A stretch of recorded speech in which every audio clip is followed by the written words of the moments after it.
keberhasilan ahli Al-Quran itu adab. Buka Quran surah ke-35. Ayat ke-32. Nah, paling kiri sebelah atas. Thumma awrathna al-kitaba alladhina istafayna min ibadina. Kemudian kami wariskan Al-Quran itu kepada hamba-hamba yang kami pilih. Awas. Ada yang rajin baca. One day one juz. One day one ayah. Ya kan? One day one surah. Dan seterusnya. Ada yang rajin menelaah. Buka tafsir ini, tafsir itu. Ada yang rajin menghafalkan. Ya, Masya Allah. Tapi maaf. Apakah semua orang itu dianggap benar oleh Allah ketika berinteraksi dengan Al-Quran? Tidak. Ada 3 golongan. Faminhum zalimun li nafsi. Ada orang yang senang dengan Al-Quran tapi zalim orangnya.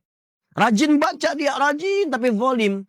Tidak mampu menempatkan ayat Quran sesuai dengan tempatnya. Awas. Zalim itu menempatkan sesuatu bukan pada tempatnya. Ini penghapus. Buat menghapus tulisan di papan tulis. Asalnya begitu. Tapi digunakan untuk melempar orang misalnya. Nah, itu zalim namanya. Gelas, tuh. Fungsinya menampung air untuk minum. Gayung, fungsinya untuk mandi.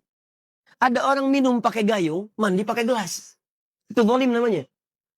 Ada orang sering ngaji, baca qul huwallahu ahad. Katakan hanya Allah yang esa. Hafal ayatnya, tahu maknanya. Tapi tidak menempatkan ayat sesuai dengan tempatnya. Dia katakan di lisannya semua agama sama. Dibin, celaka orang-orang yang dusta. Hafal ayatnya, sering baca, tahu artinya. Tapi dia berdusta. Itu zalim namanya. Jadi ayat-ayat itu tidak dipraktikkan dalam perilaku hidup. Adab tidak ada. Wa minhum muqtasid. Ada golongan kedua. Meninggalkan sifat yang pertama, naik tingkat. Tapi belum ada nilai kebaikan pada dirinya. Hanya untuk dirinya saja. Muqtasid itu paket hemat. Jadi ahli Quran, kalau perilakunya nampak kegiatan sehari-hari sering mojok di masjid misalnya. Atau dekat tiang-tiang nyandar, baca ulang-ulang hafalan. Tapi kalau diminta, Mas bisa ngimamin? Yang lain saja. Nah, itu paket hemat kata Quran. Hemat untuk dirinya, belum bisa diberikan pada yang lain.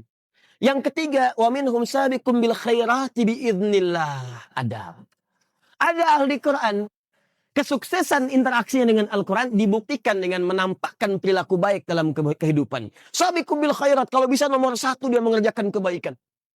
Jadi ciri orang yang berhasil dengan Qurannya, kata Allah, adalah adab. Jadi jangan bangga kalau anak Anda hafal 30 juz, tapi nggak merubah perilakunya. Yang yaitu hafalan banyak, tapi perilaku semakin durhaka. Yang salah tuh dalam hafalannya. Ada yang keliru. Ciri orang tuh kalau sudah dekat dengan Quran, karena Quran itu baik, maka akan ada perubahan dalam dirinya. Minimal tuh sifatnya dulu lebih tenang, lebih terukur, lebih baik. Lama-lama jadi sikap, sopan, adabnya muncul. Kalau ada kebaikan pengen segera dikerjakan. Kalau lihat sampah di masjid pengen segera ngambil.